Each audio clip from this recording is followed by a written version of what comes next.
మహబూబాద్ జిల్లా పెదవంగర మండలం బొమ్మకల్లు గ్రామ సర్పంచ్ కొడకంటి యాకయ్య గారు మనతో ఉన్నారు. నమస్తే. ఇక్కడ 99 రోజుల ప్రణాళికతో పాటు 6 గ్యారెంటీలు ఏ విధంగా అమలవుతున్నాయి వారిని అడిగి తెలుసుకునే ప్రయత్నం చేద్దాం. నమస్తే అండి సర్పంచ్ గారు. నమస్తే సార్, ఎట్లా ఉంది ఇక్కడ యశస్విని రెడ్డి గారు ఎమ్మెల్యేగా ఎట్లాంటి అభివృద్ధి కార్యక్రమాలు చేస్తున్నారు? మీ రాజకీయ నేపథ్యం ఏంది? మీరు సర్పంచ్గా కావాలని ఎందుకు అనుకున్నారు సార్? మనం సర్పంచ్గా అవుతామని మనం అనుకోలేదు. పార్టీ అధిష్టానం మేరట ఫస్ట్ నాకు గ్రామ పంచాయతీ ప్రెసిడెంట్ వచ్చింది.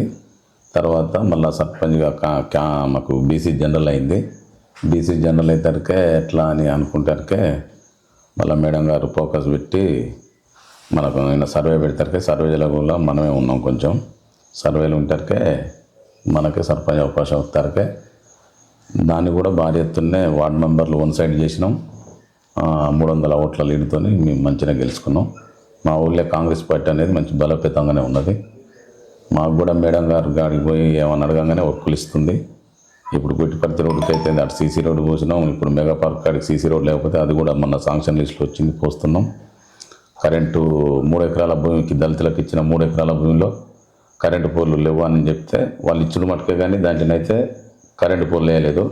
మేడం గారికి కానీ మా రామచంద్ర గారికి కానీ చెప్పగానే రామచంద్ర గారు కూడా మా విలేజ్ అన్నట్టే ఆయన కాడికి పోగానే ఇద్దరు కలిసి అనుకుని ఏమంటే డిఈ సార్కి ఫోన్ చేసి పోల్ శాంక్షన్ అయితే పోల్లు కూడా వేస్తారు. అంటే ఇంకా డబల్ బెడ్రూమ్ ఒకటే అధ్వానం ఉన్నది నేరి. ఆ దయాకరావు పాలకుర్తి కాన్స్టిట్యున్సీలో ఎక్కడ చేసినా కానీ డబల్ బెడ్రూమ్లు ఇల్లు ఇచ్చిన మట్టుకే కానీ ఎక్కడ లైనింగ్ అయితే గుంజేయలేదు. ఏ విలేజ్ పోయినా మా మేడం కాడికి కానీ మా విలేజ్ సమస్య కానీ డబుల్ బెడ్రూమ్లు ఇల్లు కట్టారు కానీ కరెంటు లైన్ అయితే ఎక్కడ ఇవ్వలేదు. అది బాగా మాకు ఇబ్బంది అవుతుంది. మళ్ళీ దాని గురించి కూడా చెప్పినాం మా మేడం గారికి.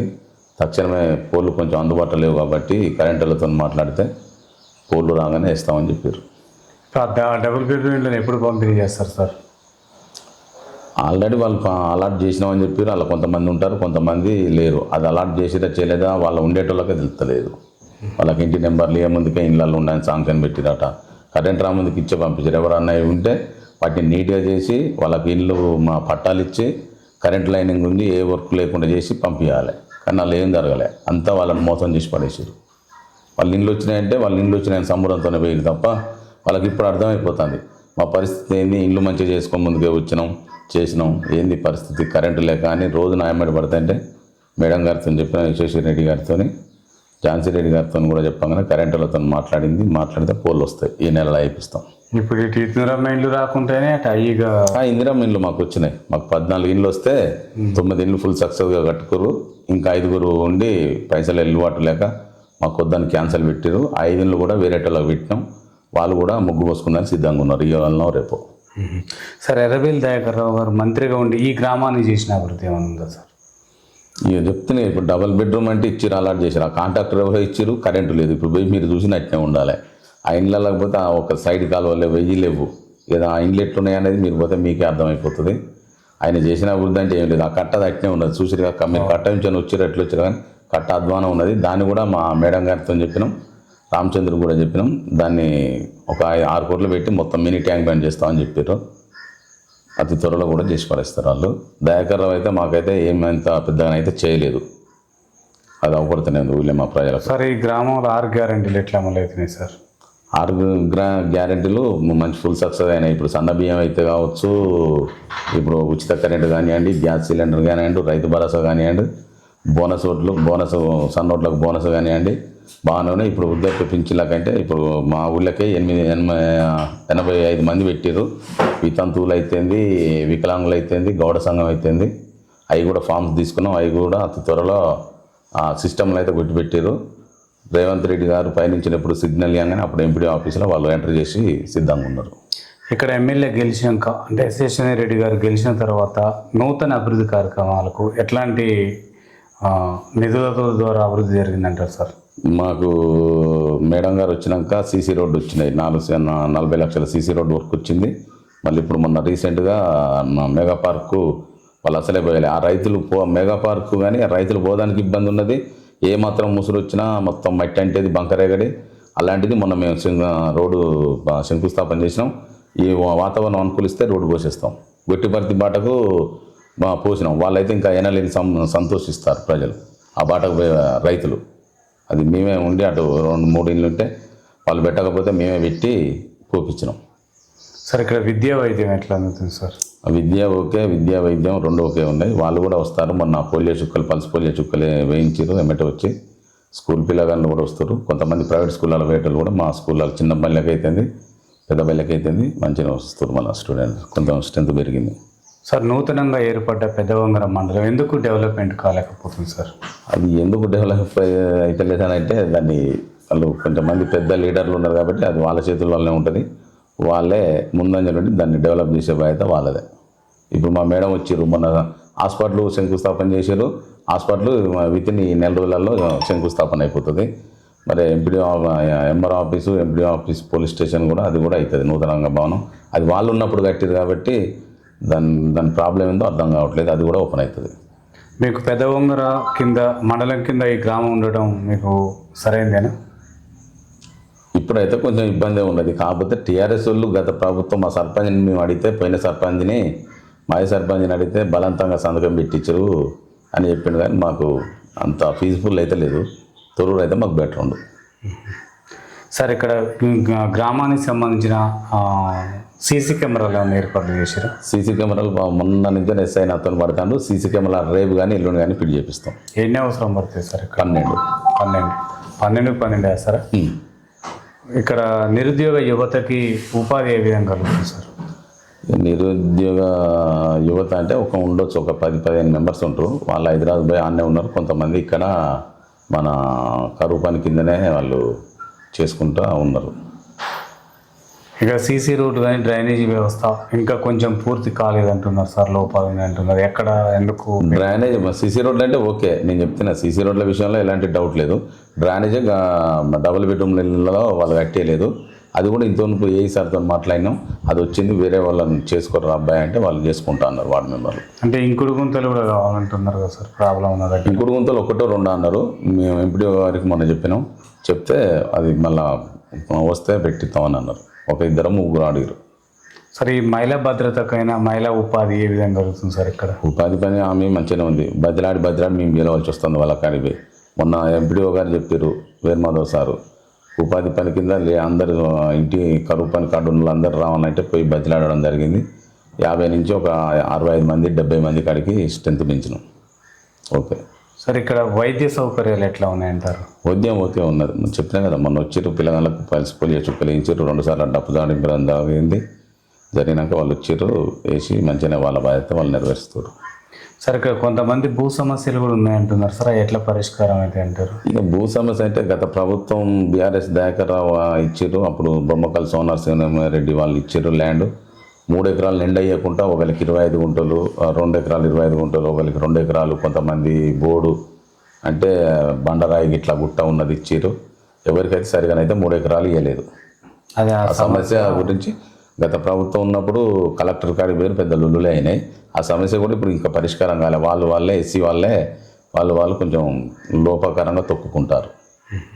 సార్ గ్రామంలో కొద్దిగా వీధి కుక్కల బాధ బాగుంది అంటున్నారు సార్, దానికి పరిష్కారం ఏది? వీధి కుక్కల బాధ బాగానే ఉంది కొంచెం మాకు. అట్నే అసలు మంచి కుక్కలు అట్నే ఉన్నాయి. వేరే ఎలర్జీ లేచిన కుక్కలను చూస్తే అసలు అన్నం తినబుద్ధి అయితే లేదు. అది ఎట్లా పరిష్కారం ఏంటి మరి? వాటిని తీసేయడమే బెటర్ అనిపిస్తుంది. తీసేయాలంటే కోర్టులో కేసులు అయ్యి అయితే అంటున్నారు కదా. అయ్యేది ఇప్పుడు మంచి కుక్కలు ఇంటికాడ చదువుకునే కుక్కలు వేరు ఉన్నాయి, ఆ గజ్జికి లేచి కుక్కలు తిరిగే కుక్క వేరు. దాన్ని చూస్తే ఇంటికి పోయినాక అన్నం కూడా తినబుద్ధి అయితే లేదు. అట్లా అసలు కుక్కలను ఎందుకు, మంచి కుక్కలు ఉంచుకొని లేని కుక్కలను తీసేస్తేనే బెటర్ కదా. సార్ ఇక్కడ విద్య ఎంతవరకు ఉంది? బడిబాట కార్యక్రమం ద్వారా మీరు ప్రభుత్వ పాఠశాల చదివే విధంగా మీ వంతు ఎలా కృషి చేస్తున్నారు సార్? నేను బాగానే చేస్తున్నా. సార్లు నాకు ఫోన్ చేసి మోటార్ కాలిపోయింది ఏమంటే కరెంట్ ట్రబుల్ ఉందనగానే హెల్ప్ని పంపిస్తున్నాం, చేస్తున్నాం. మా పెద్ద బడిలో కూడా పిల్లర్స్ లేచి ఉన్నాయట.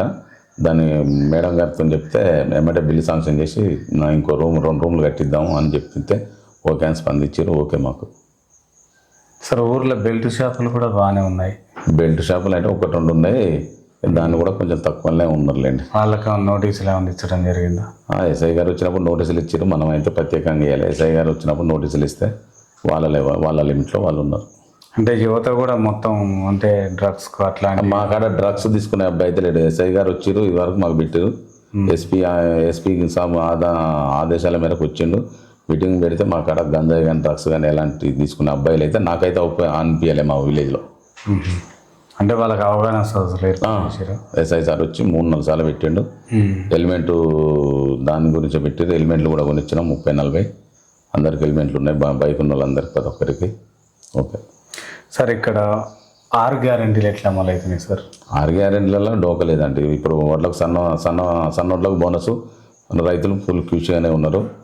సన్న బియ్యం పంపిణీ ఓకే, రేషన్ కార్డులు ఓకే, మళ్ళా ఉచిత కరెంటు 200 యూనిట్లు ఓకే, అంతా ఓకే, బాగానే ఉంది. సార్, గత సర్పంచుల కంటే మీరు మెరుగైన అభివృద్ధి కోసం మీ దగ్గర ప్రణాళిక ఉంది సార్? అంటే ఎట్లాంటి అభివృద్ధి చేస్తే అనుకున్నారు? ఏదంటే మన కాడికి ఎవరు వచ్చినా మనం ఆపదలో ఉండి అందుబాటులో ఆదుకుంటాం. వాళ్ళకు ఏ సైడు లైట్ వస్తలేదన్నా మనం చేయవలసిన పని అదే. మళ్ళీ ఎక్కడన్నా చెట్లు ఉన్నా కానీ ఆ చెట్లు పెట్టి ఎమ్మటే జేసీబీ తీసుకుపోయి చేపిస్తున్నాం. రోడ్లు బాగలేదన్నా కానీ వాళ్ళకు కూడా రోడ్లు అందుబాటులో ఉండి ఎమ్మటే చేపించి పోస్తున్నాం. వాళ్ళకు వాటర్ వస్తలేమన్నా కానీ వాటర్ సోర్సెస్ కూడా మనం బాగానే చేయడం జరిగింది. వాళ్ళు సరే నన్ను నమ్ముకున్నందుకు వాళ్ళకు నేను ఉన్నంత కాలం కొంచెం మంచిగా చేద్దామనేది నా ఆలోచన. సార్, ఇక్కడ రైతులకి రైతు బంధు ఇంకా కొంతమందికి పడలేదు అంటున్నారు. రైతు బంధు పడలేదంటే ఇప్పుడు 2 ఎకరాలు 3 ఎకరాల దాకా పడ్డది గవర్నమెంట్. అప్పుడు వాళ్ళు బీఆర్ఎస్ వాళ్ళు ఉన్నప్పుడే ఒకసారి వేసారు. ఇప్పుడు మా రేవంత్ రెడ్డి సార్ వచ్చినాక కూడా ఫస్ట్ టర్మ్ వేసాను, 2వ టర్మ్ వేసాను. మొన్న వెనకేసి 2-3 ఎకరాలు పడతారుకే అంతొత్తలేదని ఆశపడతారు, అంతే తప్ప ఏం లేదు. మొన్న కూడా మళ్ళీ రిలీజ్ చేయడం జరిగింది, పడుతూనే ఉన్నాయి. రుణమాఫీ ఎంత మేరకు అయింది సార్? ఇక్కడ 2 లక్షలు అయింది. 2 లక్షలు పూర్తి అయిపోయింది. ఇక్కడ నకిలీ విత్తనాలపైన ఏమన్నా అవగాహన వస్తుంది? మా కాడ నకిలీ విత్తనాలు అయితే ఎవరు ఇచ్చేయలే, మాకు అలాంటిది ఏమి లేదు. మా విలేజ్లో అయితే టాక్ లేదు. అంటే ఇప్పుడు సీజన్ కదా, మా దగ్గర ఎట్లా లేదు, ఆ టాక్ అయితే ఏం లేదు. ఏ రైతు కూడా అనలే నకిలీ విత్తనాలు వచ్చినాయని. సరే, ఈ పాలక మండలిలో ఉన్న అంటే వార్డు మెంబర్లతో పాటు ఉప సర్పంచ్ మీకు ఎట్లా సహకారాలు అందిస్తున్నారు సార్? ఉప సర్పంచ్ కూడా ఏమంటే అందుబాటులో ఎవరైనా వచ్చి రాగానే వస్తాడు, ఆయన చేయగానే ఆయన కూడా చేస్తూనే ఉండు. అప్పుడప్పుడు ఆయన కూడా విలేజ్లో తిరిగి చూసి చెత్త బండి పోకుండా కానీ అటు ఇటు చెత్త బండి తీయాలంటాడు, తీస్తాడు, ఆయన కూడా చెప్తాడు. సార్, రాష్ట్ర ప్రభుత్వం నుంచి ఎలాంటి నిధులు రావట్లేవు, కేంద్ర నిధులతో గ్రామ పంచాయతీలు నడుస్తున్నాయి అంటున్నారు సర్పంచులు కూడా, ప్రజలు కూడా. ఎంతవరకు వాస్తామంటారు సార్? మాకైతే రాష్ట్ర ప్రభుత్వం నుంచి పడ్డాయి, కేంద్రం నుంచి కూడా పడ్డాయి.